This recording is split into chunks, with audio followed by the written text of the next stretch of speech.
Teach your daughter to worry less about fitting into glass sleepers and more about shattering glass ceilings. Good evening, ladies and gentlemen. I, Vandana, standing in front of you and going to speak on a topic.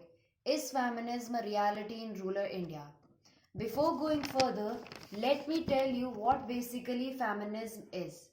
Feminism is a range of social, political movements and ideologies that aim to define and establish the political, economic, personal, and social equality of the sexes. India is a country of contradiction. Women are worshipped as deities without whose blessing work cannot be initiated. But on the other hand, crime against women and girls are increasing day by day in India.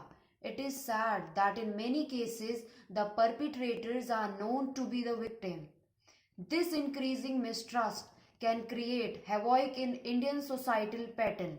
The patriarchal norms are so entrenched in Indian society that it's very difficult to pull out oneself from this conundrum.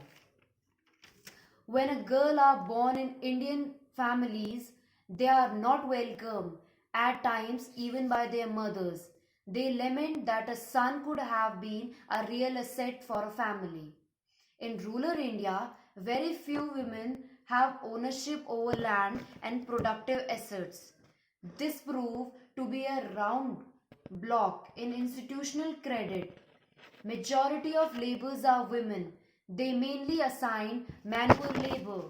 Agriculture, which is the main mainstay of the rural Indian economy, is sustained for the most part by the female workforce.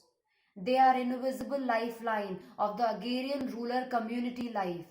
Rural women from childhood days have to bear a burden of taking care of young sisters, young brothers, cooking, engaging in domestic chores. They are married off at a very early age. Indian women are condemned to a life of anonymity, fearlessness. At the root is the gender insensitive society. According to UNICEF, child marriage is a violation of child rights. Child brides are often forced to drop out of schools, are the subject to the risk of early pregnancies, and more likely to be exposed to violation and isolation. Approximately 23 million girls in India is facing this reality, and among them, majority of them are from rural areas.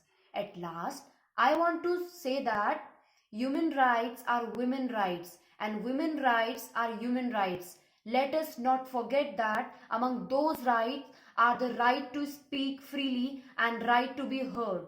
Thank you.